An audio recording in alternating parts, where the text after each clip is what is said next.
क्या आपने भी अभी-अभी अपना ऑनलाइन स्टोर स्टार्ट करा है और आप भी सोच रहे हैं कि आपका पहला ऑर्डर कब आएगा? तो आज की जो ये वीडियो है ये इसी के ऊपर होने वाली है, क्योंकि हमने देखा है काफ़ी सारे ऑनलाइन सेलर जब अपनी लिस्टिंग या फिर अपने प्रोडक्ट्स को ऑनलाइन ई-मार्केट स्टोर्स पे जब अपनी लिस्टिंग कर देते हैं, तो उनके बाद उनका यही क्वेश्चन रहता है कि हमारा जो पहला ऑर्डर है वो कब आएगा? क्या लिस्टिंग करते ही ऑर्डर आ जाएगा? 1 महीने बाद आएगा, 1 दिन बाद आएगा या 1 हफ्ते बाद आएगा? तो ये आज पूरा वीडियो जो है इसी के ऊपर होने वाला है। तो आज हम देखने वाले हैं कि ऐसी कौन सी एस्पेक्ट्स है जिनको अगर अपन ध्यान में रखें या अपन ने अगर वो चीज़ें सही करी है तो अपन को जो है ऑर्डर कितना जल्दी मिल सकता है। तो आज की जो ये वीडियो है पूरी इसी के ऊपर होने वाली है। तो नमस्कार दोस्तों, चैनल पे पहली बार आए तो चैनल को सब्सक्राइब करके जाना। मेरा नाम है नव्यांश और ऐसी वीडियोज़ हम लोग लाते रहते हैं। तो सबसे पहली चीज़ जो है, ऑनलाइन बिज़नेस क्या होता है? ऑनलाइन बिज़नेस क्या होता है? ऑनलाइन बिज़नेस का मतलब हो गया कि आप अपने प्रोडक्ट को एक डिजिटल वे में या फिर एक शोकेस कर रहे हो ऑनलाइन। यही हुआ ऑनलाइन बिज़नेस का मतलब। आपने क्या करा, आपका जो भी बिज़नेस है उसको आप ऑनलाइन लेके गए, आपने ऑनलाइन प्लेटफ़ॉर्म्स पे अपना जो बिज़नेस है उसको शोकेस किया। इसका मतलब होता है ऑनलाइन बिज़नेस। अगर आपका प्रोडक्ट एक्सक्लूसिव है, मतलब सिर्फ़ आप ही सेल कर रहे हो और वो प्रोडक्ट ई-कॉमर्स मार्केट प्लेसेस पे या किसी के पास भी नहीं है, तो सिर्फ़ ऑर्डर्स आपके पास ही आएँगे। बट अगर वो प्रोडक्ट एक्सक्लूसिव नहीं है और भी सेलर्स उसको सेल कर रहे हैं, तो फिर क्या आपके पास ऑर्डर आएगा? यही क्वेश्चन रहता है आपके दिमाग में। तो ऐसा कुछ नहीं होता है, ऑर्डर आपके पास भी आएँगे, बट ऑर्डर आने में या तो टाइम लगेगा या फिर आपको आपकी जो रेट्स है वो थोड़ी कॉम्पिटिटिव रखनी पड़ेगी, थोड़ी बहुत मेहनत करनी पड़ेगी, बट ऑर्डर्स जो है वो आपके पास भी ज़रूर आएँगे। अब सबसे पहले आपको क्या है कि अपन ऑनलाइन बिज़नेस स्टार्ट करते हैं, उसके अंदर लिस्टिंग कर देते हैं, देन उसके अंदर जो है कस्टमर जो है उसको देखता है। लिस्टिंग करने के बाद कस्टमर देखेगा, देन उसके कुछ क्वेश्चन आंसर्स होंगे। अगर आपने डिस्क्रिप्शन में या बुलेट पॉइंट्स के अंदर उसके क्वेश्चन आंसर्स पहले से मेंशन कर रखे हैं या फिर जो इश्यूज़ है वो मेंशन कर रखे हैं, then it is well and good. वो वहाँ से पढ़ के उसको क्वेश्चन आंसर्स का उसको आंसर मिल जाएगा। तो फिर उसको प्रोडक्ट जो परचेज़ करने में जो है वो और ज़्यादा आसानी होगी। तो मेरे यहाँ पे कहने का ये सेंस है कि जब आप प्रोडक्ट की लिस्टिंग कर रहे हैं तो उसके अंदर जो उसके डिस्क्रिप्शन है या जो उसके बुलेट पॉइंट्स हैं, उसके अंदर मेनली उस प्रोडक्ट से रिलेटेड जो भी क्वेश्चन आंसर आपके दिमाग में आ सकता है, वो वहाँ पे आप पहले से मेंशन करके रखें और साथ में उसका आंसर भी जो है वो वहाँ आप मेंशन करके रखें। तो एक ये जो है एक बहुत बड़ा एस्पेक्ट बन जाता है, जब बायर जो है उसको परचेज़ करने आता है, तो जो क्वेश्चंस उसको उसके दिमाग में है उसका आंसर उसको मिल गया, तो फिर वो क्यों नहीं वो प्रोडक्ट परचेज़ करेगा? अगर उसके आंसर सही है या उसको आंसर वो सही लग रहे हैं, तो फिर वो प्रोडक्ट क्यों नहीं परचेज़ करेगा? तो इसलिए आप अपने जितना हो सके उतनी कोशिश करिए कि आप अपने डिस्क्रिप्शन में और बुलेट पॉइंट्स के अंदर जितने भी एस्पेक्ट्स है या जितने भी क्वेश्चन आंसर्स है, उन सब के आंसर देने की आप जो है ट्राई कर सकते हैं। अब उसके बाद में आपको क्या देखना है कि आपने आपका प्रोडक्ट टाइटल सही बनाया है, आपने अपने कीवर्ड्स डाले हैं, आपने प्रोडक्ट डिस्क्रिप्शन सही बनाया है, आपने बुलेट पॉइंट डाले हैं, आपने फ़ोटोग्राफ़ी अच्छी कराई है, प्रोफेशनल फ़ोटोग्राफ़ी कराई है। तो अगर आपने ये पाँचों चीज़ें सही करी है, तो फिर कोई नहीं रोक सकता आपके ऑर्डर आने से। बट अगर इनमें से एक पॉइंट भी अगर सही नहीं है या फिर एक चीज़ भी गलत है, तो मैं आपको यही प्रेफ़र करूँगा, जितना जल्दी हो सके उस चीज़ को आप चेंज करें या फिर जितना जल्दी हो सके उस चीज़ को आप प्रेफ़र करें या फिर उसको चेंज करें और उसको एनहांस करें। उसकी क्वालिटी एनहांस, इमेजेस की बात आती है तो इमेजेस की क्वालिटी एनहांस करें। देन अपन बात करते हैं टाइटल डिस्क्रिप्शन की, तो उनमें उनके अंदर भी आप कीवर्ड्स यूज़ करें। कैची जो टाइटल होता है वो आपको कैची टाइटल रखना है, मतलब एकदम अट्रैक्ट करने वाला टाइटल रखना है। इमेजेस जो है वो अट्रैक्टिव इमेजेस रखनी है, एचडी क्वालिटी के अंदर रखनी है और प्रोफेशनल फोटोशूट जो है आपको आपके प्रोडक्ट का कराना है। डिफरेंट डिफरेंट एंगल से जो है आपको आपके प्रोडक्ट की फ़ोटो को क्लिक करानी है।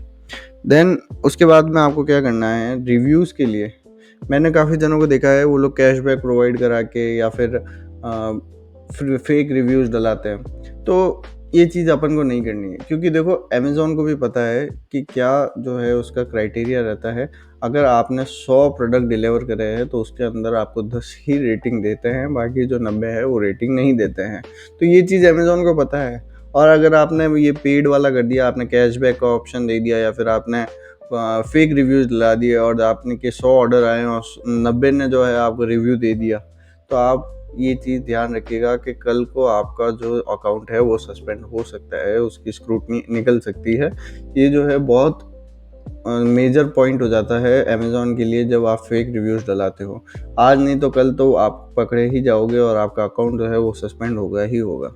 तो इसलिए मैं आपको यही प्रेफर कर रहा हूँ कि फ़ेक रिव्यूज़ मत डलाइए, जितना हो सके ओरिजिनल रिव्यूज़ रखिए। जो आ रहे हैं उनको आने दीजिए, जो नहीं दे रहे हैं उनको मत आप कैशबैक का लालच देके या फिर फ़ेक रिव्यूज़ जो है आप मत डलाइए।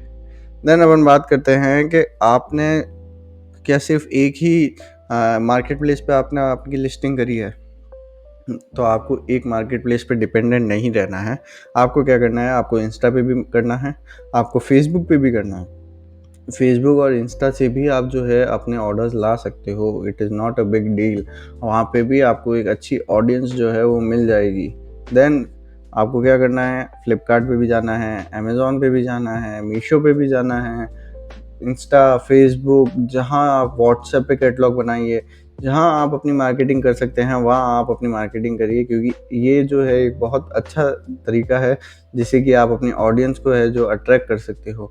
इंस्टा, फेसबुक पे भी आज के टाइम पे अच्छे ऑर्डर्स आते हैं, लोगों के अच्छी ऑडियंस वहाँ मिल जाती है। देन आप उस वहाँ से जो है आप अपने फेसबुक पे और अपने इंस्टा से जो है आप अपने अमेज़ॉन, फ्लिपकार्ट के भी ऑर्डर्स लेके आ सकते हो। वहाँ से आप अपने कस्टमर्स को उस पर रीडायरेक्ट करा सकते हो। देन आज आप देखते होंगे कि जितनी भी बड़ी बड़ी कंपनीज है, फिर वो भले ही कोई भी हो, आप पूमा देख लो, रिलायंस देख लो, जितनी बड़ी कंपनीज है, सब ने जो है अपने कुछ प्रोडक्ट्स अमेज़ॉन और इन पे जो है लिस्टिंग कर रखे हैं।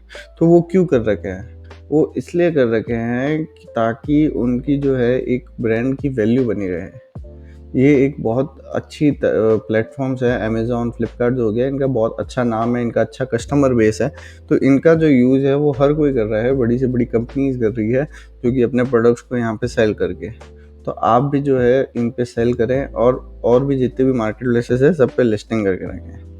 अब आपको क्या करना है, आपने जब न्यू सेलर हो, आपने अभी स्टार्टिंग करी है सेल करने के लिए, तो आपको क्या करना है, आपको थोड़ा सा मार्जिन कम रख के चलना है। अब मैं आपको इसका एक बहुत अच्छा एग्जांपल देता हूँ मार्जिन कम रखने का। आपने रिलायंस का नाम तो सुना ही होगा, जियो का नेट हर कोई यूज़ कर रहा है। जब जियो मार्केट के अंदर आया था तो उसने क्या किया था, सबसे पहले सब जगह टावर वावर लगाए थे। देन उसने क्या करा, उसने फ्री इंटरनेट दिया। एक टाइम तक उसने फ्री इंटरनेट दिया सबको। देन उसने क्या करा, उसको पेड करा। फ्री इंटरनेट दिया, काफ़ी टाइम तक फ्री देता रहा। लोगों ने जियो की सिम्स खरीदी, करते रहे, परचेज़ करी, सिम परचेज़ करी। उसने एक टाइम पे ऐसा आ गया था कि मार्केट के अंदर दूसरी कंपनियों के नाम ही नहीं थे, सिर्फ जियो जियो जियो जियो जियो। जियो ने इतना अच्छा नाम कर लिया था। देन उसके बाद क्या हुआ, जियो ने अपना खुद का एक पेड निकाल दिया। देन वो पेड क्या था, वो उस टाइम पे थोड़ी कम रेट थी, बट उस टाइम भी लोगों ने उसको परचेज़ करा। और आज के टाइम में जियो जो है वो सबसे बड़ी टेलीकॉम कंपनी बन चुकी है, इसमें तो कोई डाउट नहीं है। तो इसी तरह आप जब अपना प्रोडक्ट पहली बार लिस्टिंग कर रहे हैं, आपके प्रोडक्ट की आपके वेबसाइट पे या फिर आप यानी कोई भी ई कॉमर्स प्लेटफॉर्म पे, तो आप उस टाइम पे आप थोड़ा मार्जिन कम रखें। आपको अगर मार्जिन कम रख के आपने प्रोडक्ट सेल करा और आपको 10 रिव्यूज़ भी आ गए, देन आप अपने प्रोडक्ट की रेट बढ़ा दीजिए, कोई दिक्कत नहीं है। आपके जो प्रोडक्ट पे आपका कस्टमर अट्रैक्ट होगा वो आपकी रिव्यूज़ देख के होगा, आपकी रेटिंग देख के होगा। तो आप एक बार रेट कम रखें, अच्छे रिव्यूज़ आ जाए, देन आप अपनी रेट जो है वो बढ़ा सकते हैं। आप देखेंगे कि ये जो सेम वॉच है, ये सेम वॉच आपको मार्केट के अंदर 100 रुपये में मिल रही है, और आप अगर 200 रुपये में बेच रहे हैं और आपकी जो लिस्टिंग है उस पर अच्छे रिव्यूज़ आए हुए हैं, तो लोग आपसे परचेज़ करना प्रेफर करेंगे, ना कि उससे। तो ये एक लोगों की मेंटेलिटी है, तो आप इस पे थोड़ा सा वर्क करें। एक बार आप कम रेट के अंदर आप प्रोडक्ट दे दीजिए, आप पे रेटिंग आ गई, देन आप उसकी रेट बढ़ा दीजिए, आपको कोई दिक्कत नहीं आएगी। फिर मिलते हैं ऐसी ही वीडियोज़ के लिए। आप हमारे चैनल को सब्सक्राइब करना, क्योंकि ऐसी वीडियोज़ हम लोग लाते रहते हैं। फिर मिलते हैं, थैंक यू।